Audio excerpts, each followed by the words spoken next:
ಇವಾಗ ಗಾಡಿ ನಂಬರು ನಮ್ಮ ನೇಮ್ ನಂಬರ್ಗೆ ಫೇವರಬಲ್ ಆಗಿಲ್ಲ ಅಂತಂದಾಗ ಆ ನಂಬರ್ನ ಚೇಂಜ್ ಮಾಡೋಕ್ಕಾಗಲ್ಲ, ಬಿಕಾಸ್ ಅವಾಗ ಗಾಡಿನೇ ಚೇಂಜ್ ಮಾಡಬೇಕಾಗತ್ತೆ. ಅಂಥ ಟೈಮಲ್ಲಿ ಇವಾಗ ಫಾರ್ ಎಕ್ಸಾಂಪಲ್ ಒಬ್ರಿಗೆ ಬ್ಲ್ಯಾಕ್ ಗಾಡಿ ಆಗಿ ಬರ್ತಿರ್ಲಿಲ್ಲ, ಅವ್ರೇನು ಮಾಡಿದ್ರು, ಅವ್ರ ಗಾಡಿ ಮೇಲೆ ಒಂದು ಅಷ್ಟು ಕಡೆಗಳಲ್ಲಿ ಸೂರ್ಯನ ಸ್ಟಿಕ್ಕರ್ಸ್ಗಳನ್ನು ಅಂಟಿಸ್ತಾ ಬಂದರು. ಯಾಕಂದರೆ ಶನಿಗೂ ಸೂರ್ಯನಿಗೂ ಏನೇ ಅದೊಂದು ಶತ್ರುತ್ವ ಇದ್ದರೂ, ಎಷ್ಟೇ ಆದರೂ ತಂದೆನಂತೂ ಶನಿ ಎದುರು ಹಾಕೊಳ್ಳಲ್ಲ. ಸೊ ಅವ್ರಿಗೆ ಬ್ಲ್ಯಾಕ್ ಆಗಬಾರ್ದೇ ಇದ್ರು ಸೂರ್ಯನ ಸ್ಟಿಕ್ಕರ್ ವಿಲ್ ಸೇವ್ ದೆಮ್ ಅಂತ. ಈ ಥರದ್ದು ಏನಾದ್ರು ಟಿಪ್ಸ್ ಆ್ಯಂಡ್ ಟ್ರಿಕ್ಸ್ ರೆಮಿಡೀಸ್ ಇದೆಯಾ? ಬಹಳ ಇದೆ, ಬಹಳ ಇದೆ. ಇವಾಗ ಅವ್ರಿಗೆ ಬ್ಲ್ಯಾಕ್ ಬರಲ್ಲ, ಹಂಗಂತ ನಾವು ಅವ್ರಿಗೆ ಆಗದೆ ಇರೋ ಕಲರ್ ಪಾಪ ತೊಗೊಂಡ್ಬಿಟ್ಟಿರ್ತಾರೆ ಆಲ್ರೆಡಿ. ತಗೊಳ್ಳೋರು ಇವಾಗೆಲ್ಲ ನಮ್ಮನ್ನು ಕೇಳ್ತಾರೆ, ಯಾವ ನಂಬರ್ ಬೇಕು, ಗಾಡಿ ನಂಬರ್ ಎಲ್ಲ ಕೇಳಿ, ವೆಹಿಕಲ್ ನಂಬರ್, ಮೊಬೈಲ್ ನಂಬರ್ ಕೂಡ ನಾವು ಕರೆಕ್ಷನ್ ಮಾಡಿ ಕೊಟ್ಬಿಡ್ತೀವಿ. ಮೊಬೈಲ್ ನಂಬರ್ ತಗೊಳ್ಬೋದು, ಆದರೆ ಪರ್ಮನೆಂಟ್ ಅಂದಾಗ ನಮ್ಮ ಮನೆ ನಂಬರು ಮತ್ತು ನಮ್ಮ ಗಾಡಿ ನಂಬರ್, ವೆಹಿಕಲ್ ನಂಬರ್ ಇಂಪಾರ್ಟೆಂಟ್ ಆಗುತ್ತೆ. ಅಲ್ಲಿ ಎಲ್ಲೋ ಒಂದು ಕಡೆ ಇವ್ರದ್ದು ಪಾಸಿಟಿವ್ ನಂಬರ್ ಇರುತ್ತಲ್ಲ, ಇವಾಗ 19 ಅಂತ ತಿಳ್ಕೊಳ್ಳಿ, ಆ ನಂಬರ್ ನಾನು ಕೊಡ್ತೀನಿ. ಅವ್ರಿಗೆ 10 ಅನ್ನೋದು ಅಂದರೆ 1 ಅನ್ನೋದು ತುಂಬ ಪಾಸಿಟಿವ್. ಆದರೆ 1 ಹಾಕೊಳ್ಳೋದಕ್ಕಿಂತ ಈ 19 ಅನ್ನೋ ನಂಬರ್ನ ಎಲ್ಲೋ ಒಂದು ಕಡೆ ಸ್ಟಿಕ್ಕರಿಂಗ್ ಮಾಡಿಸ್ಕೊಳ್ಳೋದು. ನಂಬರ್ ಚೇಂಜ್ ಮಾಡೋಕ್ಕಾಗಲ್ಲ ಪಾಪ, ಆದರೆ ಈ ನಂಬರ್ ಪ್ಲೇಟಲ್ಲಿ ನಂಬರ್ ಕಾಣೋದಕ್ಕಿಂತ ಅವರ ಒಂದು ಪಾಸಿಟಿವ್ ನಂಬರು ಜನಗಳಿಗೆ ಎದ್ದು ಕಾಣೋ ಥರ ಎಲ್ಲ ಒಂದು ಕಡೆ ಸ್ಟಿಕ್ಕರಿಂಗ್ ಮಾಡಿಸಿ ಅಂತ ಹೇಳ್ತೀವಿ. ಅದು ಅವ್ರಿಗೆ ಬೆಟರ್ ಆಗತ್ತೆ. ಕಲರ್ ಅಷ್ಟೇ, ಇವಾಗ ಅವ್ರ ಕಲರ್ ಆಗಲ್ಲ ಅಂದಾಗ ಒಳಗಡೆ ಸೀಟ್ ಕಲರ್ ಚೇಂಜ್ ಮಾಡಿಸ್ಬೋದಲ್ವಾ, ಕಾರ್ ಅಂತ ತಗೊಂಡಾಗ. ಇವಾಗ ಮನೇನೂ ಅಷ್ಟೇ, ಕೆಲವೊಂದು ವಾಸ್ತು ಮಾಡಿಕೊಡ್ತೀವಿ. ಇವಾಗ ಅವ್ರಿಗೆ ನೋಡಿ, ನೀವು ಬ್ಲ್ಯಾಕ್ ಗೇಟು, ದೊಡ್ಡದಾಗಿ ಗೇಟ್ ಕಟ್ಸಿರ್ತಾರೆ, ಗೇಟ್ ಮಾಡಿಸ್ಬಿಟ್ಟಿರ್ತಾರೆ, ಅದು ನಿಮ್ಗೆ ಆಗಲ್ಲ ಅಂತ ಅಂದಾಗ ಅಲ್ಲಿ ಬೇಕಾದಂತಹ ಕಲರ್ ಚೇಂಜಸ್ನ ನಾವು ಮಾಡಿಕೊಡ್ಬೋದು ಅವ್ರಿಗೆ, ಆ ಪಾಸಿಟಿವ್ ಆಗುವಂಥ ಕಲರು. ಇಲ್ಲಾಂದರೆ ಆ ಗೇಟ್ಗಿಂತ ಹೊರಗಡೆ ಅವ್ರಿಗೆ ಇವಾಗ ಬ್ಲೂ ಆಗುತ್ತೆ ಅಂದ್ಕೊಳ್ಳಿ, ಆ ಬ್ಲೂ ಕಲರು ಪಾಟ್ಸೋ ಇಲ್ಲ ಬೇರೆ ಇನ್ನೇನಾದರೂ ವಸ್ತುವನ್ನು ಅಲ್ಲಿ ಇಟ್ಕೊಂಡಾಗ ಫಸ್ಟು ಪಾಸಿಟಿವ್ ಕಲರ್ ದಾಟ್ಕೊಂಡೆ ಅವ್ರ ಒಳಗಡೆ ಬರ್ತಾರೆ. ಅಷ್ಟೇ ಡಿಫ್ರೆನ್ಸ್. ನೈಸ್. ಸೊ ಹೇಗೆ ಇದನ್ನು ಮಾಡಬಹುದು? ಅದಕ್ಕೆ ಫಸ್ಟು ನೀವು ನಿಮ್ಮ ಡೆಸ್ಟಿನಿ ನಂಬರ್ ಅಥವಾ ನೇಮ್ ನಂಬರ್ನ ಕಂಡ್ಕೋಬೇಕಾಗತ್ತೆ, ನಿಮ್ಮ ಗಾಡಿ ನಂಬರ್ ಜೊತೆ ಅದನ್ನು ಮ್ಯಾಚ್ ಮಾಡಬೇಕಾಗತ್ತೆ. ಪಿರಮಿಡ್ ನಂಬರ್ ಕೂಡ ಆಫ್ಕೋರ್ಸ್ ನೀವು ನಿಮ್ಮದು ತಿಳ್ಕೊಬೇಕಾಗತ್ತೆ, ಮನೆ ನಂಬರು, ನಿಮ್ಮ ಮೊಬೈಲ್ ನಂಬರು. ಸೊ ಇದನ್ನೆಲ್ಲ ನಾವು ಕೂತು ಮಾಡೋದು ತುಂಬ ಕಷ್ಟ. ನೀವೆಷ್ಟೇ ಕ್ಲೀನಾಗಿ ಎಕ್ಸ್ಪ್ಲೈನ್ ಮಾಡಿದ್ರು ಆಫ್ಕೋರ್ಸ್ ನೀವು ಅದರ ಉದ್ದ ಆಳ ಅಗಲ ಎಲ್ಲ ಅರ್ತಿರ್ತೀರಾ. ಡಿಸ್ಕ್ರಿಪ್ಷನ್ ಅಲ್ಲಿ ಮೀತಾ ಅವರ ಕಾಂಟ್ಯಾಕ್ಟ್ ನಂಬರ್ನ ಮೆನ್ಷನ್ ಮಾಡಿರ್ತೀನಿ. ನಿಮ್ಮ ಕ್ವೇರೀಸ್ ಖಂಡಿತ ಅವ್ರ ಹತ್ರ ನೀವು ಕೇಳಬಹುದು. ಎಸ್ ಮಿತಾ ಅವರೇ, ಅದನ್ನ ಒಂದು ದಶಕಕ್ಕೂ ಮೀರಿ ಕ್ಲಾರಿಫೈ ಮಾಡ್ತಾ ಬಂದಿದ್ದೀರಾ, ಸಾಕಷ್ಟು ಜನರಿಗೆ ಗೈಡ್ ಮಾಡ್ತಾ ಬಂದಿದ್ದೀರಾ, and I am sure it will continue. And next ನಾನು ಮಾತಾಡಬೇಕಿರೋದು ಅಬೌಟ್ ಕ್ರಿಸ್ಟಲ್ಸ್, ಬಿಕಾಸ್ ಇದು ಕೂಡ ಒಂದು ರೀತಿಯ ಸೊಲ್ಯೂಷನ್ ಫಾರ್ ಸಾಕಷ್ಟು ಪ್ರಾಬ್ಲಮ್ಸ್. ಇವತ್ತಿನ ದಿನ ಅಂತೂ in this age of social media ನಾವು ನೋಡ್ತೀವಿ, ಸಾಕಷ್ಟು ಅಚೀವರ್ಸ್, ಸೆಲೆಬ್ರಿಟೀಸ್, ಇನ್ಫ್ಲೂಯೆನ್ಸರ್ಸ್, ಹೆಸರು ಮಾಡಿರೋರು, ಹಣ ಮಾಡ್ತಿರೋರು, ಅವರ ಕೈಗಳಲ್ಲಿ ಸಾಕಷ್ಟು ಬ್ರೇಸ್ಲೆಟ್ಸ್ಗಳನ್ನು ಹಾಕ್ಕೊಂಡಿರ್ತಾರೆ, ಒಂದಷ್ಟು ಕ್ರಿಸ್ಟಲ್ಸ್ಗಳನ್ನು ಧರಿಸಿರ್ತಾರೆ, ರೈಟ್? ಸಕ್ಸಸ್ಫುಲ್ ಆಗಿರೋ ಎಲ್ಲರಲ್ಲೂ ಇದನ್ನು ನೋಡಿದಾಗ ನಮ್ಗೆ ಅನ್ಸುತ್ತೆ ಇದು ಒಂದು ಕಾಮನ್ ಫ್ಯಾಕ್ಟರ್ ಅಂತೂ ಇದೆ ಅಂತ, ರೈಟ್? ಸೊ ಹಾಗಾಗಿ ಕ್ರಿಸ್ಟಲ್ಸ್ಗಳ ಬಗ್ಗೆನೇ ಮಾತಾಡಬೇಕು. ಇವಾಗ ನೋಡಿ, ಗ್ರಹಗಳ ಬಗ್ಗೆ ಏನು ಮಾತಾಡಿದ್ವಿ ನಾವು, ಗರುಡ ಪುರಾಣದಲ್ಲಿ ಈ ಜೆಮ್ ಸ್ಟೋನ್ಸ್ಗಳನ್ನು ಗ್ರಹಗಳಿಗೆ ಲಿಂಕ್ ಮಾಡಿದ್ದಾರೆ. ಸೊ ನಾವು ಜೆಮ್ ಸ್ಟೋನ್ಸ್ ನನಗೆ ಯಾವ್ದು ಬರುತ್ತೆ, ಎಷ್ಟು ಕ್ಯಾರೆಟ್ದಾಗಿ ಬರುತ್ತೆ ಕೇಳಿ ಮಾಡಿ ತಿಳ್ಕೊಂಡು ಹಾಕೊಳ್ಳೋದು, ಅದಕ್ಕಿಂತ ಇವಾಗ ಒಂದು ಸ್ಟೆಪ್ ಅಡ್ವಾನ್ಸ್ಡ್ ಆಗಿ ಕ್ರಿಸ್ಟಲ್ಸ್ ಸಾಕಷ್ಟು ಜನರಿಗೆ ಸೊಲ್ಯೂಷನ್ ಕೊಡ್ತಾ ಬಂದಿದೆ. ಒಬ್ಬ ಕಾಮನ್ ಮ್ಯಾನ್ ಅಂಡರ್ಸ್ಟ್ಯಾಂಡಿಂಗ್ಗೆ ಏನು ಎಕ್ಸಾಕ್ಟ್ಲಿ ಕ್ರಿಸ್ಟಲ್ ಅಂದರೆ ಹೇಗೆ ವರ್ಕ್ ಆಗುತ್ತೆ? ಕ್ರಿಸ್ಟಲ್ ಅಂದರೆ ನೀವು ಇವಾಗ ಜೆಮ್ ಸ್ಟೋನ್ ಬಗ್ಗೆ ಹೇಳಿದ್ರಿ ಫಸ್ಟ್. ಇವಾಗ ನಮ್ಮ ಒಂದು ಜಾತಕವನ್ನು ಪರಿಶೀಲನೆ ಮಾಡೋದು, ಅದರಲ್ಲಿ ಯಾವ ಗ್ರಹಗಳು ಯಾವ ಟೈಮ್ ನಡೀತಿದೆ ಅದ್ರ ಪ್ರಕಾರ ಅವರಿಗೆ ಕೊಡ್ತಾಯಿದ್ರು. ಅಂದರೆ ಜೆಮ್ ಸ್ಟೋನ್ ಇಷ್ಟು ಕ್ಯಾರೆಟಲ್ಲಿ ಅಂತ ಕೊಡ್ತಾಯಿದ್ರು. ಇವಾಗ ನೋಡಿ, ಶುಕ್ರ ಅಂತ ಹೇಳ್ತೀವಿ, ಶುಕ್ರ ದಶ ನಡೀತಿದೆ, ಟೈಮ್ ತುಂಬ ಚೆನ್ನಾಗಿದೆ, ನೀನು ಡೈಮಂಡ್ ಹಾಕು ಅಂತ ಹೇಳ್ತಾರೆ. ನೀವು ಡೈಮಂಡ್ ಹಾಕ್ಕೊಳ್ಳಿ ಅಂದಾಗ ಅವ್ರ ಪಾಪ ಅವ್ರಿಗೆ ಡೈಮಂಡ್ ತೊಗೊಳಕ್ಕೆ ಅವ್ರ ಪರಿಸ್ಥಿತಿ ಆಗಲ್ಲ, ಬಟ್ ಅವ್ರು ಚೆನ್ನಾಗಾಗಬೇಕು. ಏನು ಮಾಡಬೇಕು? ಸಾಲನೋ ಸೋಲನೋ ಮಾಡಿ ಡೈಮಂಡ್ ತಗೋಬೇಕು. ಇಷ್ಟೇ ಕ್ಯಾರೆಟ್ ಹಾಕೊಳ್ಳಿ, ಹೀಗೆ ಹಾಕೊಳ್ಳಿ ಅಂತ ಹೇಳಿರ್ತಾರೆ. ಇಲ್ಲ ನಾನು ಮೂಗ್ನ ಇಲ್ಲ ನೀವು ಕಿವಿಗೆ ಹಾಕೊಳ್ಳಿ, ಇಲ್ಲ ನೀವು ಇದಕ್ಕೆ ರಿಂಗ್ಗೆ ಹಾಕೊಳ್ಳಿ. ಆಯ್ತು, ರಿಂಗ್ಗೆ ಒಂದು ಡೈಮಂಡ್ ತಗೊಂಡು ಸಿಲ್ವರಲ್ಲಿ ಬೇಡ ಗೋಲ್ಡಲ್ಲಿ ಹಾಕೊಳ್ಳಿ. ಎಲ್ಲಿ ಹೋಗ್ತಾರೆ ಜನ? ಇವಾಗ ಎಲ್ಲರಿಗೂ ದಶಗಳು ನಡೀತಾ ಇರುತ್ತೆ. ಇವಾಗ ಅವ್ರ ಟೈಮ್ ಚೆನ್ನಾಗಿದೆ ಅಂದಾಗ ಡೈಮಂಡ್ ತಗೊಳ್ಳೋ ಅಷ್ಟಕ್ಕಾಗಲ್ಲ. ಅವ್ರಿಗೆ ಡೈಮಂಡ್ ತಗೊಂಡ್ರೇ ನಾನು ಚೆನ್ನಾಗಾಗೋದು ಅಂತ ಅವ್ರ ತಲೆಯಲ್ಲಿ ಕೂತಿರುತ್ತೆ. ಆದರೆ ಅದನ್ನು ತೊಗೊಳಕ್ಕೆ ಸಾಲ ಮಾಡೋದು, ಸೋಲ ಮಾಡೋದು, ಇದೆಲ್ಲ ಒಂದು ಕಡೆ ಡೌನ್ ಆದಂಗೆ. ಅದೇನಾಗತ್ತೆ, ನಾವು ಹಾಗಲ್ಲ. ನೋಡಿ, ಕ್ರಿಸ್ಟಲ್ಸ್ ಏನಿದೆ, ಕ್ರಿಸ್ಟಲ್ಸ್ ಅಂದಾಗ ಕ್ರಿಸ್ಟಲ್ಸ್ ಆಗಿರ್ಬೋದು, ರಾ ಸ್ಟೋನ್ ಆಗಿರ್ಬೋದು, ಏನು ಡೈಮಂಡ್ ಏನು ಡೈಮಂಡ್ ತೊಗೊಳ್ತೀರಾ, ಡೈಮಂಡ್ ಬೇಡ, ನಿಮಗೆ ಟೈಮ್ ನಡೀತಿದೆ.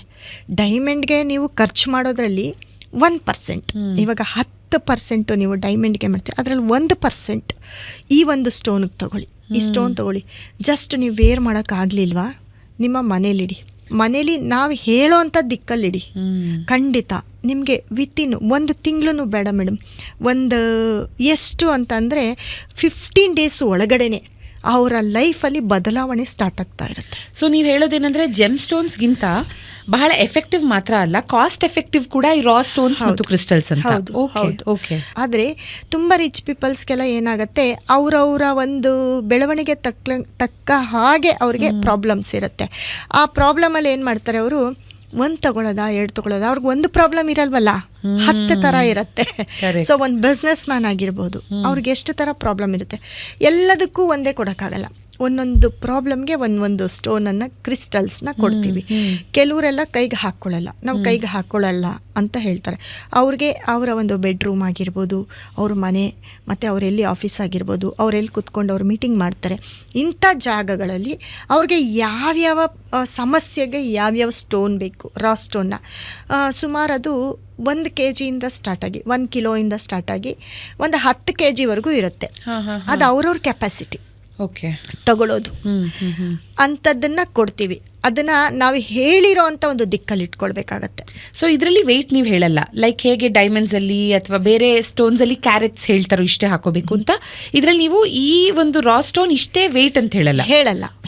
ಯಾಕಂದ್ರೆ ಶಕ್ತಿ ಅನುಸಾರ ಇವಾಗ ತುಂಬ ಇರೋರು ಏನು ಮಾಡ್ತಾರೆ, ಇದನ್ನ ಹೆಂಗೂ ತಗೊಳ್ತಾ ಇದೀವಿ, ಇದೊಂದು ಸ್ವಲ್ಪ ದೊಡ್ಡದಾಗಿದ್ರೆ ನಮ್ಮ ಮನೇಲಿ ಒಂಥರ ಶೋ ಪೀಸ್ ಥರ ಕಾಣಿಸುತ್ತೆ ಅಂತ ಸ್ವಲ್ಪ ಬಿಗ್ ಸೈಜ್ ತಗೊಳ್ತಾರೆ. ಅಂದರೆ ಆ ರೂಮ್ಗೆ ಹೇಗೆ ಬೇಕೋ ಹಾಗೆ ಅವ್ರು ಟೇಸ್ಟಾಗ ಕೇಳ್ತಾರೆ. ಅವಾಗ ಏನಾಗುತ್ತೆ, ಮನೇಲಿ ಒಂದು ಶೋ ಪೀಸ್ ಥರನೂ ಆಗುತ್ತೆ. ಬಟ್ ಅದು ಎನರ್ಜಿ ಏನಿರುತ್ತೆ, ಅವ್ರಿಗೆ ದೊಡ್ಡ ಮಟ್ಟದಲ್ಲಿ ಎನರ್ಜಿ ಬೇಕಲ್ವಾ, ಸಣ್ಣ ಪುಟ್ಟ ಕೆಲಸ ಇರಲ್ವಲ್ಲ ಅವ್ರದ್ದು, ಅದೊಂದು ಬಿಗ್ ಡೀಲ್ ಇರುತ್ತೆ, ಅದಕ್ಕೆ ಎನರ್ಜಿ ಬೇಕಲ್ವಾ. ಹಾಗೆ ಆದರೆ ಎನರ್ಜಿ ಏನು ಪಾಸ್ ಆಗುತ್ತೆ ವಿತಿನ್ 1 ವೀಕಲ್ಲಿ ಅವ್ರಿಗೆ ಗೊತ್ತಾಗ್ಬಿಡುತ್ತೆ. ಓ ಲವ್ಲಿ. ಸೊ ಕ್ರಿಸ್ಟಲ್ಸ್ಗಳ ಬಗ್ಗೆ ನಾನೊಂದು ಸ್ವಲ್ಪ ಹಾಗೆ ರಿಸರ್ಚ್ ಮಾಡ್ತಾ, ಸೈನ್ಸ್ ಕೂಡ ಇದನ್ನು ಸಪೋರ್ಟ್ ಮಾಡುತ್ತೆ ಅನ್ನೋದಕ್ಕೆ ಇದನ್ನು ಲಿವಿಂಗ್ ಅರ್ತ್ ಅಂತ ಕರೀತಾರೆ. ಯಾಕಂದರೆ ಮಿಲಿಯನ್ ಗಟ್ಟಲೆ ವರ್ಷಗಳಿಂದ ಭೂಮಿಯ ಭಾಗವಾಗಿದ್ದು ಅಲ್ಲೇ ಇದು ಇವಾಲ್ವ್ ಆಗಿದೆ. ಅಂಡರ್ ಇಮ್ಮೆನ್ಸ್ ಪ್ರೆಷರ್ ಫಾರ್ಮ್ ಆಗಿರುವಂಥದ್ದು ಕ್ರಿಸ್ಟಲ್ಸ್. ಆ್ಯಂಡ್ ಕ್ವಾರ್ಟ್ಸ್ ಥರದ ಕ್ರಿಸ್ಟಲ್ ವಾಚ್ಗಳಲ್ಲಿ, ಕಂಪ್ಯೂಟರ್ಗಳಲ್ಲಿ ಯಾಕೆ ಬಳಸ್ತಾರೆ ಅಂದರೆ, ಇದು it can hold and stabilise frequency ಅಲ್ವಾ, ಪೀಸೋ ಎಲೆಕ್ಟ್ರಿಸಿಟಿ ಅಂತ ಏನು ಕರೀತಾರೆ.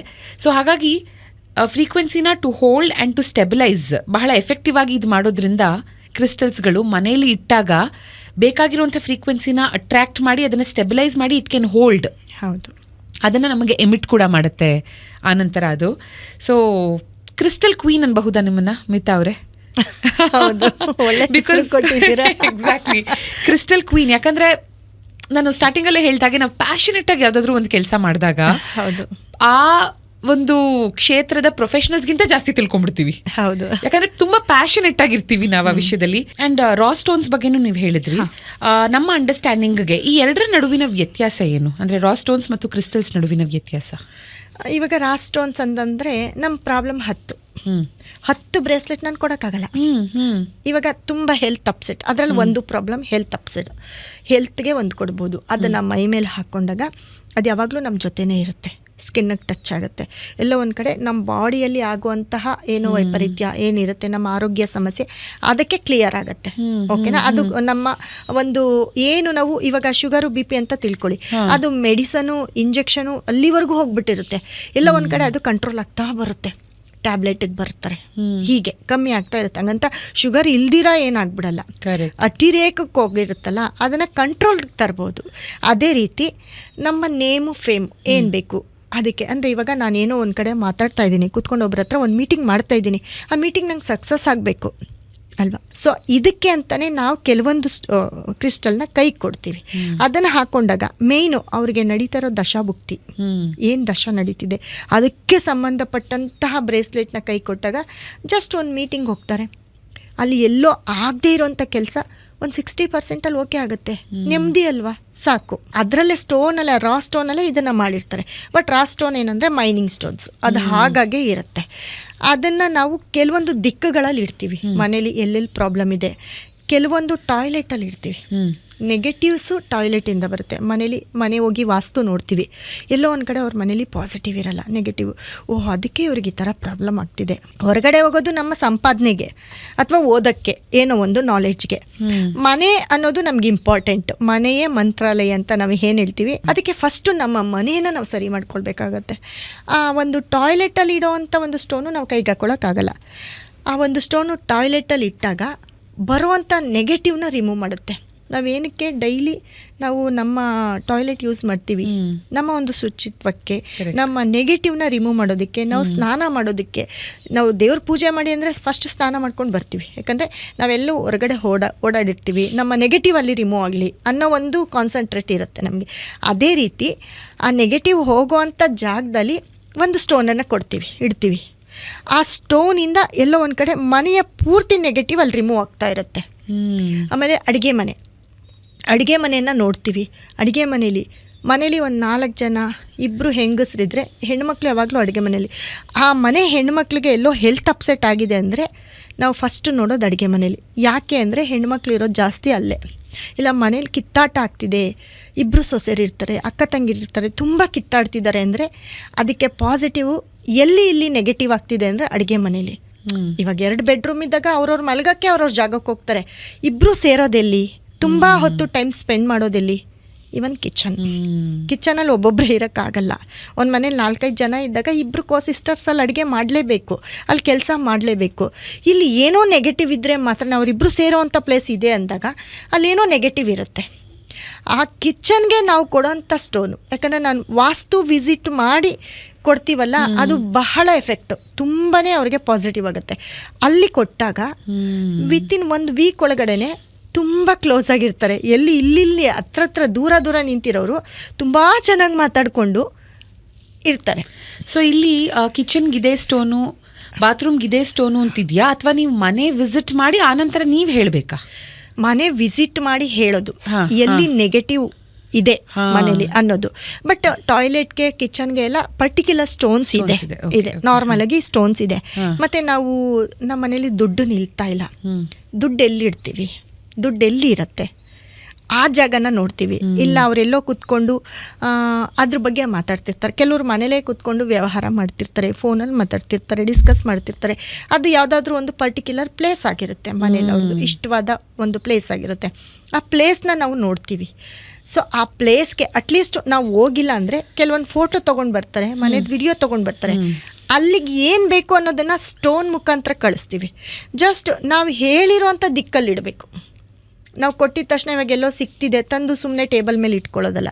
ಅದನ್ನು ನಾವು ಹೇಳಿರೋ ದಿಕ್ಕಲ್ಲಿಟ್ಟಾಗ ಮತ್ತು ಅದು ಹೇಗೆ ವರ್ಕ್ ಆಗುತ್ತೆ ಅನ್ನೋದು ನಮಗೆ ಅವರು ಒಂದು 2-3 ಡೇಸಲ್ಲಿ ಅವ್ರ ಕಡೆಯಿಂದ ಮತ್ತೆ ನಾವು ಮೆಸೇಜ್ ತೊಗೊಳ್ತೀವಿ. ಆ ಥರ ಮಾಡ್ತಾ ಬಂದಾಗ ಖಂಡಿತ ಅವ್ರ ಮನೇಲಿರೋ ನೆಗೆಟಿವ್ ರಿಮೂವ್ ಆಗಿ ಅವ್ರ ಮನೇಲಿ ಎಲ್ಲದಕ್ಕೂ, ಎಲ್ಲ ಸಮಸ್ಯೆಗೂ, ಹೆಲ್ತ್ ಆಗಿರ್ಬೋದು, ಮತ್ತು ಹಸ್ಬೆಂಡ್ ಆ್ಯಂಡ್ ವೈಫ್ ಸಮಸ್ಯೆ ಹಾಗಿದ್ದಾಗ ನಾವೇನು ಮಾಡಬೇಕು, ಅವರ ಬೆಡ್ರೂಮ್ನ ನೋಡಬೇಕಾಗತ್ತೆ. ಜೊತೆಗೆ ಕೆಲವೊಂದು ಕಲರ್ ರೆಮಿಡಿನ ಕೊಡ್ತೀವಿ. ಕಲರ್ ರೆಮಿಡಿ ಅಂದರೆ ಇವಾಗ ಮನೆ ಕಟ್ಬಿಟ್ಟಿರ್ತಾರೆ, ತುಂಬ ಚೆನ್ನಾಗಿ ಪೇಂಟ್ ಮಾಡಿಸಿರ್ತಾರೆ, ಅದನ್ನೆಲ್ಲ ತೆಗಿಯೋಕ್ಕಾಗಲ್ಲ. ಜಸ್ಟ್ ಒಂದು ಬೆಡ್ಶೀಟ್, ಒಂದು ಮ್ಯಾಟ್, ಒಂದು ಸ್ಕ್ರೀನ್, ಇದರಿಂದ ಸ್ವಲ್ಪ ಕಲರ್ಸ್ ಚೇಂಜ್ ಮಾಡಿಕೊಡ್ತೀವಿ. ಅಲ್ಲೆಲ್ಲೋ ಒಂದು ಕಡೆ ಅವ್ರಿಗೆ ಅದು ಪಾಸಿಟಿವ್ ಆಗುತ್ತೆ. ಜೊತೆಗೆ ನಮ್ಮ ಕೊಟ್ಟಿರೋಂಥ ಸ್ಟೋನು, ಎಲ್ಲಿ ಇವರು ಯಾರ್ಯಾರಿಗೆ ಕಿತ್ತಾಟ ಆಗ್ತಿದೆ, ಯಾರಿಗೆ ಹೆಲ್ತ್ ಅಪ್ಸೆಟ್ ಆಗ್ತಿದೆ, ಎಲ್ಲಿ ದುಡ್ಡು ಕಳ್ಕೊಳ್ತಿದ್ದಾರೆ, ಇದ್ರ ಮುಖಾಂತರ ಇದ್ರ ತಕ್ಕ ಸಮಸ್ಯೆಗೆ ಅದು ಎಲ್ಲೆಲ್ಲಿ ಕೊಡಬೇಕೋ ಹಾಗೆ ಕೊಡ್ತಾ ಹೋಗ್ತೇವೆ.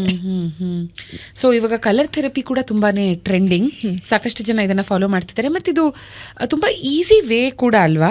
ಅಂದ್ರೆ ನಾ ಹೇಳೋದು, ಒಂದು ಏನೋ ಡೆಮಾಲಿಷ್ ಮಾಡಿ ಚೇಂಜ್ ಮಾಡಬೇಕು ಅಂದಾಗ ಎಲ್ಲರಿಗೂ ತುಂಬಾ ಕಷ್ಟ ಅಂತ ಅನ್ಸ್ಬಹುದು.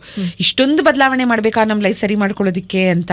ಅಂಡ್ ಎಲ್ಲರೂ ಸ್ವಂತ ಮನೇಲಿ ಇರಲ್ಲ ಅದನ್ನ ಮಾಡೋದಕ್ಕೆ, ಇದ್ರೂ ಅದನ್ನ ಮಾಡೋದಕ್ಕೆ ಆಗದೆ ಇರಬಹುದು. ಅಂತವ್ರಿಗೆ ಈ ತರದ ಸಿಂಪಲ್ ರೆಮಿಡೀಸ್ ತುಂಬಾನೇ ಹೆಲ್ಪ್ ಆಗುತ್ತೆ, is what I believe. And ನಾವು ಆಗಲೇ ಡಿಸ್ಕಸ್ ಮಾಡಿದ ಹಾಗೆ ಗ್ರಹಚಾರಗಳು ಗ್ರಹಗತಿಗಳ ಹಾಗೆ ಅದರ ಮೇಲೆ ಬದಲಾಗ್ತಾ ಹೋಗುತ್ತೆ. ಬಟ್ ಅದಕ್ಕೊಂದು ಸಿಂಪಲ್ ಸೊಲ್ಯೂಷನ್ ಇಸ್ ಆ ಗ್ರಹಗಳು ಹಂಚ್ಕೊಂಡಿರುವಂಥ ನಕ್ಷತ್ರಗಳು ಯಾವುದು ಅಂತ ತಿಳ್ಕೊಂಡು ಆ ನಕ್ಷತ್ರದ ಅಧಿದೇವತೆಯನ್ನು ನಾವು ಆರಾಧನೆ ಮಾಡೋದು ಅಂತ ಹೇಳಿದ್ರಿ. ಬಟ್ ಇದೇ ಥರ ಚೇಂಜ್ ಆಗೋದು ಇಸ್ ವರ್ಷದ ಭವಿಷ್ಯ. 60 ಸಂವತ್ಸರಗಳೇನಿದೆ, ಈ ಸಲ ನಾವು ಪರಾಭವ ಸಂವತ್ಸರ ಪ್ರವೇಶಿಸ್ತಾ ಇದ್ದೀವಿ ಈ ಯುಗಾದಿಗೆ. 2026 ಸ್ಟಾರ್ಟಿಂಗಲ್ಲೇ ನಾವು ಡಿಸ್ಕಸ್ ಮಾಡಿದ್ವಿ that it's the year of sun. Sun ಅಂದರೆ ಕಿಂಗ್ ಅಂದರೆ ರೂತ್ಲೆಸ್ ಆಗಿರ್ತಾನವನು. ಅವನು ಲಾಸ್ಗಳನ್ನು ಡಿಸೈಡ್ ಮಾಡ್ತಾನೆ, ಅವನು ಬೌಂಡ್ರೀಸ್ಗಳನ್ನು ಸೆಟ್ ಮಾಡ್ತಾನೆ, ಸ್ಟ್ರಿಕ್ಟ್ ಆಗಿರ್ತಾನೆ ಅಂತ. ಸೊ ಸನ್ ಅಂತಿದ್ದ ಹಾಗೆ ಇಟ್ ಈಸ್ ನಂಬರ್ 1. ಹೌದು. ಸೊ ನಿಮ್ಮ ಪ್ರಕಾರ ಯುಗಾದಿಯ ನಂತರ ಈ ವರ್ಷ ಹೇಗಿರುತ್ತೆ 2026 ಮುಂದಿನ ಯುಗಾದಿವರೆಗೂ? ನನ್ನ ಪ್ರಕಾರ ಮುಂದಿನ ಯುಗಾದಿವರೆಗೂ ನಂಬರ್ ಅಂತ ತೊಗೊಂಡಾಗ ನ್ಯೂಮರಾಲಜಿ ಪ್ರಕಾರ ತುಂಬ ಲಕ್ಕಿಯೆಸ್ಟ್ ನಂಬರ್ ಎಲ್ಲರೂ ಫಾಲೋ ಮಾಡಬೇಕಾಗಿರೋದು. ಇವಾಗ ನಮ್ಗೆ ಆ ನಂಬರ್ ಆಗದೇ ಇರಲಿ, ಈ ವರ್ಷಕ್ಕೆ ಇವಾಗ ನೋಡಿ ಇದೇ ಒಂದು ಲಕ್ಕಿ ನಂಬರ್ ಅಂತ ಕೊಡ್ತೀವಿ. ಆ ಲಕ್ಕಿ ನಂಬರ್ಸ್ ಡೇಟ್ಗಳಲ್ಲಾಗಿರ್ಬೋದು, ಆ ಟೈಮ್ ಕೂಡ ನಮಗೆ ಇಂಪಾರ್ಟೆಂಟ್ ಆಗಿರುತ್ತೆ. ಅದಕ್ಕೆ ಸಂಬಂಧಪಟ್ಟಿರೋಂಥ ವಸ್ತು ಅದನ್ನು ಯೂಸ್ ಮಾಡಿದಾಗ ಕೂಡ ನಮ್ಮಲ್ಲಿ ಎಲ್ಲೋ ಒಂದು ಕಡೆ ಪಾಸಿಟಿವ್ ಆಗ್ತಾ ಹೋಗುತ್ತೆ. ಅದೇ ರೀತಿ ಈ ವರ್ಷದ ತುಂಬ ಲಕ್ಕಿಯೆಸ್ಟ್ ನಂಬರ್ ಅಂತಂದರೆ ನಂಬರ್ 3. 3, 12, 21, 30 ಅದರಲ್ಲೂ ಈ ಡೇಟಲ್ಲಿ ಹುಟ್ಟಿರೋರ್ಗಂತೂ ತುಂಬ ರಾಜಯೋಗ ಅಂತ ಹೇಳ್ಬೋದು. ಇದು ಸುಮಾರು ಇನ್ಸಿಡೆಂಟ್ಗಳು ಆಲ್ರೆಡಿ ನಡೀತಿದೆ. ನಾವು ಇದು ಪ್ರೆಡಿಕ್ಷನ್ ಕೊಟ್ಟಿದ್ದೀನಿ. ಈ 3 ಅನ್ನೋ ನಂಬರ್ನ ಅತಿ ಹೆಚ್ಚು ಎಲ್ಲರೂ ಕೂಡ ಇದನ್ನು ಫಾಲೋ ಮಾಡಬೇಕಾಗತ್ತೆ. ಜೊತೆಗೆ 5 ಅನ್ನೋದು ಕೂಡ ಲಕ್ಕಿ ನಂಬರ್ ಆಗುತ್ತೆ. 5, 14, 23 ಅನ್ನೋ ನಂಬರ್ ಕೂಡ ಲಕ್ಕಿ ನಂಬರ್. ಈ 3 ಅನ್ನೋದು ಎಲ್ಲೆಲ್ಲಿ ಪಾಸ್ ಆಗಿರುತ್ತೋ ಅಲ್ಲೆಲ್ಲ. 2 ಅಷ್ಟೇ, 2, 11 ಮತ್ತು 29, 20 ಇದೆಲ್ಲ ಕೂಡ ತುಂಬ ಪಾಸಿಟಿವ್ ಕೊಡುವಂಥ ನಂಬರ್ ಈ ವರ್ಷಕ್ಕೆ. 2, 3, 5 ಹಾಂ, ತುಂಬ ನಮಗೆ ಅನ್ಲಕ್ಕಿ ನಂಬರ್ ಅಂತ ಬರುತ್ತೆ. ಅನ್ಲಕ್ಕಿ ಡೇಟ್ಸ್ ಅಂತ ಕೂಡ ಬರುತ್ತೆ ಒಂದು ವರ್ಷಕ್ಕೆ. ಈ ಡೇಟ್ ಚೆನ್ನಾಗಿಲ್ಲ ಅಂತ. ಅದರಲ್ಲಿ ತುಂಬ ಅನ್ಲಕ್ಕಿ ಡೇಟ್ ಅಂದರೆ 1, 6, 15, 24 ಈ ವರ್ಷದ ರಾಂಗ್ ಡೇಟ್ಸು, ರಾಂಗ್ ಟೈಮ್ ಕೂಡ ಅದು. ಜೊತೆಗೆ 8 ಅನ್ನೋದು ಈ ವರ್ಷದ ರಾಂಗ್ ನಂಬರ್, ಅಂದರೆ ಡೇಂಜರಸ್ ನಂಬರು. ಸೊ ಒಂದೊಂದು ವರ್ಷನೂ ಈ ರೈಟ್ ನಂಬರ್ಸ್ ರಾಂಗ್ ನಂಬರ್ಸ್ ಅಂತೂ ಚೇಂಜ್ ಆಗ್ತಾ ಇರುತ್ತೆ ಅಲ್ವಾ? ಕೆಲವ್ರಿಗೆ ಲಕ್ಕಿ ಆಗಿರುತ್ತೆ, ಕೆಲವ್ರಿಗೆ ತುಂಬ ಚಾಲೆಂಜಿಂಗ್ ಆಗಿರುತ್ತೆ. ಸೊಲ್ಯೂಷನ್ ಏನು? ಇಂಥವ್ರು ಏನು ಮಾಡಬೇಕು 1, 6, 8 ನಂಬರ್ನವರು? ಸೊಲ್ಯೂಷನ್ ಅಂತಂದರೆ ಈ ವರ್ಷ ಈ ಡೇಟ್ಗಳಲ್ಲಿ ಅವ್ರೇನು ಮಾಡಬಾರ್ದು. ಎಲ್ಲರೂ ಅವರು ಒಂದು ಲಕ್ಕಿ ಡೇಟೇ ಆಗಿರ್ಬೋದು. ಇವಾಗ ಕೆಲವ್ರಿಗೆಲ್ಲ ಇವಾಗ ನೋಡಿ 6 ಇರೋರಿಗೆ 3 ಅಪೋಸಿಟ್ ನಂಬರು, 6ನೇ ತಾರೀಕು ಹುಟ್ಟಿರೋರಿಗೆ 3 ಅಪೋಸಿಟ್ ನಂಬರು. ಆದರೆ ಈ ವರ್ಷದ ಕಿಂಗ್ ನಂಬರ್ ಅದೇ ಅಂತ ಹೇಳಿದೆ. ಸೊ ಈ 6ನೇ ತಾರೀಕು ಅವರು ಕೂಡ ಈ 3 ಈ ವರ್ಷ ಫಾಲೋ ಮಾಡಲೇಬೇಕು. ದೇವ್ರು ಅವನೇ, ಇವಾಗ ಗುರುನೇ ದೇವರು ಈ ವರ್ಷಕ್ಕೆ. ಸೊ ಹಾಗಾಗಿ 3 ಅನ್ನೋ ನಂಬರ್ನ ಫಾಲೋ ಮಾಡೋದಾಗಿರ್ಬೋದು, ಈ ಯೆಲ್ಲೋ ಕಲರ್ನ ಫಾಲೋ ಮಾಡೋದಾಗಿರ್ಬೋದು, ತುಂಬ ಗುರುಗಳನ್ನ ಆರಾಧನೆ ಮಾಡೋದಾಗಿರ್ಬೋದು, ಈ ಥರ ಒಂದು ರೆಮಿಡಿನ ಮಾಡ್ಕೊಳ್ತಾ ಹೋಗಬೇಕಾಗತ್ತೆ. ಅಂದರೆ ತುಂಬ ಲಕ್ಕಿ ನಂಬರ್ನ, ಈ ವರ್ಷದ ಲಕ್ಕಿ ನಂಬರ್ನ ಫಾಲೋ ಮಾಡಿದ್ರೆ ಅದು ನಮ್ಮ ಲೈಫಲ್ಲಿ ಅನ್ಲಕ್ಕಿ ಆಗಿರ್ಬೋದು, ಬಟ್ ಈ ವರ್ಷಕ್ಕೆ ನಾವು ಆ ನಂಬರ್ನ ಫಾಲೋ ಮಾಡಲೇಬೇಕಾಗತ್ತೆ. ಓಕೆ. ಸೊ ನೀವು ನ್ಯೂಮರಾಲಜಿ ಪ್ರಕಾರ ಹೇಳಿದ್ರಿ, ಬಟ್ ಈ ಪರಾಭವ ಸಂವತ್ಸರದ ಪ್ರಕಾರ ಹೇಳಬೇಕು ಅಂದರೆ, ಯಾಕಂದರೆ ಈ ಪಂಚಾಂಗದಲ್ಲಿ ನಾವು ನೋಡಿದಾಗ 60 ಸಂವತ್ಸರಗಳಲ್ಲಿ ಕೆಲವೊಂದು ಸಂವತ್ಸರಕ್ಕೆ ಸ್ವಲ್ಪ ನೆಗೆಟಿವ್ ಎಫೆಕ್ಟ್ಸ್ನ ಹಾಕಿರ್ತಾರೆ. ಅಂಥ ಒಂದು ಸಂವತ್ಸರ ಪರಾಭವ ಸಂವತ್ಸರ. ಹೌದು. ನೀವು ಹೇಗೆ ಅನಲೈಸ್ ಮಾಡಿದ್ದೀರಾ ಇದನ್ನು? ನನ್ನ ಪ್ರಕಾರ ಏನು ಗೊತ್ತಾ, ಇದು ಗ್ರಹಗಳ ಬದಲಾವಣೆ ಆಗ್ತಾ ಇರುತ್ತೆ. ಇರೋ ಈ 9 ಗ್ರಹಗಳಲ್ಲಿ ಶನಿ ಮತ್ತು ಈ ರಾಹು, ಕೇತು, ಗುರು ಇವರು ತುಂಬ ಲೇಟ್. ಈ ಗುರು ಬಂದು ಇವಾಗ 6ನೇ ತಿಂಗಳಿಗೆ ಬದಲಾಗ್ತಾನೆ. ಅದೇ ರೀತಿ ಶನಿ ನೆಕ್ಸ್ಟ್ ಇಯರ್ 27ಗೆ 6ನೇ ತಿಂಗಳಲ್ಲಿ ಬದಲಾಗ್ತಾನೆ. ಯಾಕಂದರೆ ಶನಿ 2.5 ವರ್ಷ ಒಂದು ರಾಶಿಯಲ್ಲಿ ಇದ್ದೇ ಇರ್ತಾನೆ. ಸೊ ಈ 2.5 ವರ್ಷ ಲೆಕ್ಕ ತಗೊಳ್ಬೇಕಾಗತ್ತೆ. ಈ ಯುಗಾದಿಯಿಂದ ಯುಗಾದಿ ಸಂವತ್ಸರಕ್ಕೆ ಇಲ್ಲ. ಆಲ್ರೆಡಿ ಇವಾಗ ಮೇಷರಾಶಿಗೆ 12ನೇ ಮನೆಯಲ್ಲಿ ಶನಿ ಇರೋದ್ರಿಂದ ಮೇಷರಾಶಿಯವರು ಬಹಳಷ್ಟು ಏನಾದರೂ ಕಳ್ಕೊಳ್ಳೋದು ಏನೂ ಇಲ್ಲ. ಕಳ್ಕೊಳ್ಳೋಕ್ಕೆ ಇವಾಗ ಎಲ್ಲರೂ ಆಸ್ತಿ ಕಳ್ಕೊಳ್ತೀರಾ, ಕಾರ್ ಕಳ್ಕೊಳ್ತೀರಾ, ಮನೆ ಕಳ್ಕೊಳ್ತೀರಾ. ಮನೆ ಇಲ್ದಿರೋರಿಗೆ, ಜಾಗ ಇಲ್ದಿರೋರಿಗೆ, ಆಸ್ತಿ ಇಲ್ದಿರೋರಿಗೆ ಏನು ಕಳ್ಕೊಳ್ಬೋದು? ಅವ್ರ ಮನೇಲಿರೋ ಒಂದು ಸಣ್ಣ ಒಂದು ಒಡವೆನೋ, ವಸ್ತ್ರನೋ, ಏನೋ ಒಂದು ತುಂಬ ಪಾಪ ಅವರಿಗೆ ಒಂದು 10 ಜೊತೆ ಬಟ್ಟೆ ಇದ್ದರೆ ಅದೇ ಹೆಚ್ಚೆಚ್ಚು. ಕೆಲವರಿಗೆ ಅವ್ರು ಮೇಷರಾಶಿನೇ ಆಗಿರ್ತಾರೆ. ನಮಗೇನು ಇಲ್ಲ ಬಿಡು, ನಾವೇನು ಕಳ್ಕೊಳ್ಳಲ್ಲ, ನಮ್ಮ ಹತ್ರ ಇದ್ರೆ ತಾನೇ ನಾವು ಕಳ್ಕೊಳ್ಳೋಕ್ಕೆ ಅಂತ ಅಂದ್ಕೊಳ್ತಾರಲ್ವಾ. ಸೊ ಯಾಕಂದರೆ ಇದು ಎಲ್ಲರಿಗೂ ಅನ್ವಯಿಸುತ್ತೆ, ಎಂಥವ್ರಿಗೂ ಎಲ್ಲರಿಗೂ ಅನ್ವಯಿಸುತ್ತೆ. ಅವ್ರು ಏನು ಮಾಡ್ತಾರೆ, ಆ ಇರೋ ಬಟ್ಟೆಲಿ ಒಂದು ಜೊತೆ ಚಪ್ಪಲಿ ಕಳ್ಕೊಳ್ಳೋದು ಅವ್ರಿಗೆ ಅದೇ ದೊಡ್ಡದು. ಅದೇ ದೊಡ್ಡದು. ಚಪ್ಪಲಿ ಕಳ್ಕೊಳ್ಳೋದು, ಬಟ್ಟೆ ಕಳ್ಕೊಳ್ಳೋದು, ಈ ರೀತಿ ಆಗ್ತಾ ಇರುತ್ತೆ. ಸೊ ಹಾಗೆ ಈ ಗ್ರಹಗಳು ಬದಲಾವಣೆ ಮೇಲೆ ನಾನು ಹೇಳ್ಬೋದು. ಓವರ್ ಆಲ್ ವರ್ಷ ಅಂತ ಬಂದಾಗ ನಾನು ಅದು ಗಣನೆಗೆ ತಗೊಳ್ಳಲ್ಲ. ವರ್ಷ ಪೂರ್ತಿ ಎಲ್ಲರೂ ಚೆನ್ನಾಗಿರ್ತಾರೆ ಅನ್ನೋದು ತಪ್ಪು. ನಾವು ಸಿಹಿ ಬೇವು ಮತ್ತು ಬೆಲ್ಲವನ್ನು ಏನಕ್ಕೆ ತಗೊಳ್ತೀವಿ ಹೇಳಿ? ಇದು ವರ್ಷದ ಒಂದು ಮೊದಲನೇ ದಿನ ಅಂತ. ಮತ್ತು ಸುಖ ದುಃಖ ಎರಡೂ ಇರಬೇಕು ನಮ್ಮ ಜೀವನದಲ್ಲಿ. ಅಂದರೆ ಶುಭ ಅಶುಭ ಫಲಗಳು ಎರಡೂ ಬಂದೇ ಬರುತ್ತೆ. ಅದನ್ನು ಯಾವ ರೀತಿ ನಿಭಾಯಿಸ್ಕೊಳ್ಳೋದು ಅನ್ನೋದೇ ನಮಗೆ ಸೇರಿದ್ದು. ಜೊತೆಗೆ ಈ ವರ್ಷಕ್ಕೆ ಒಂದು ಸೂಕ್ತವಾದ ಬಣ್ಣ ಅಂತ ನೀವೇನಾದರೂ ಸಜೆಸ್ಟ್ ಮಾಡೋದಿದ್ರೆ? ಸೂಕ್ತವಾದ ಬಣ್ಣ ಅಂತ ಬಂದಾಗ ಯೆಲ್ಲೋ ಕಲರ್ ಅಂತ ಹೇಳಿದೆ. ಫಸ್ಟ್ಗೆ ಯೆಲ್ಲೋ ಆಗಿರ್ಬೋದು. ಅದೇ ರೀತಿ ರೆಡ್ ಈ ಯೆಲ್ಲೋ ರೆಡ್ ಮಿಕ್ಸ್ ಬರುತ್ತೆ ನೋಡಿ. ಈ ಮಿಕ್ಸ್ ಕಲರ್ ಹಾಕೊಂಡಾಗ ಹೆವಿ ಪಾಸಿಟಿವ್ ಕೊಡುತ್ತೆ. ಮತ್ತು ಗ್ರೀನು, ನನ್ನ ಪ್ರಕಾರ ಈ ವರ್ಷಕ್ಕೆ ಈ ಗ್ರೀನ್ ಅಂತ ಬಂದಾಗ ನಮ್ಮ ಸ್ಟೋನು ಜೊತೆಗೆ ಕೆಲವೊಂದು ಗಿಡಗಳನ್ನ ಕೊಡ್ತೀವಿ. ಕೆಲವೊಂದು ಗಿಡಗಳ ಒಂದು ಮನೇಲಿ ಅತಿ ಹೆಚ್ಚು ಈ ಗ್ರೀನು ಗಿಡಗಳನ್ನ ಬೆಳೆಸ್ಕೊಂಡಾಗ ಖಂಡಿತ ಎಲ್ಲೋ ಪಾಸಿಟಿವ್ ಆಗ್ತಾ ಹೋಗುತ್ತೆ. ಆ ಗಿಡಗಳು ಯಾವ ರೀತಿ ಗಿಡಗಳನ್ನ ಇಟ್ಕೋಬೇಕು, ಯಾವ ದಿಕ್ಕಲ್ಲಿ ಇಟ್ಕೋಬೇಕು ಅನ್ನೋದನ್ನ ನಮ್ಮ ಸಂಸ್ಥೆ ಮುಖಾಂತರ ನಾವು ತಿಳಿಸ್ಕೊಡ್ತೀವಿ. ಏನೋ ಒಂದು ತಂದು ಗಿಡ ಇಟ್ಕೊಳ್ಳಿ ಅಂದರೆ ಇಟ್ಕೊಂಡು ಬಿಡ್ತಾರೆ. ಅದಾಗಲ್ಲ. ಯಾವ ರೀತಿ ಗಿಡ ಇಡಬೇಕು. ಇವಾಗ ನೋಡಿ ಅರಳಿ ಮರ ಕೂಡ ಗ್ರೀನೇನೆ. ಆದರೆ ಈ ವರ್ಷದ ಒಂದು ಡೇಂಜರ್ ಅಂತ ಅಂದೆ. ಏನಕ್ಕೆ ಅಂದರೆ ಅರಳಿ ಮರದಲ್ಲಿ ಗುರುಸ್ಥಾನಕ್ಕೆ ನಾವು ಅರಳಿ ಮರವನ್ನು ಹೇಳ್ತೇವೆ. ಅರಳಿ ಮರದಲ್ಲಿ ಗುರು ವಾಸಸ್ಥಾನೆ, ಗುರುವಿಗೆ ಸಂಬಂಧಪಟ್ಟಿದ್ದು ಅಂತ ಹೇಳ್ತೀವಿ. ಆದರೆ ಈ ವರ್ಷಕ್ಕೆ ನಾನು ಏನು ಹೇಳಿದೆ, ಈ ಗುರುಗಳಿಗೆಲ್ಲ ಸ್ವಲ್ಪ ತೊಂದರೆ ಆಗಿರುತ್ತೆ ಅಂತ ಹೇಳಿದೆ. ಸೊ ಹಾಗಾಗಿ ಈ ಅರಳಿ ಮರ ಎಲ್ಲಿರುತ್ತೋ ಅಕ್ಕಪಕ್ಕದ ಮನೆಗಳಲ್ಲಿ ಕೂಡ ಏನಾದರೂ ಒಂದು ತೊಂದರೆಗಳಾಗ್ತಾ ಇರುತ್ತೆ.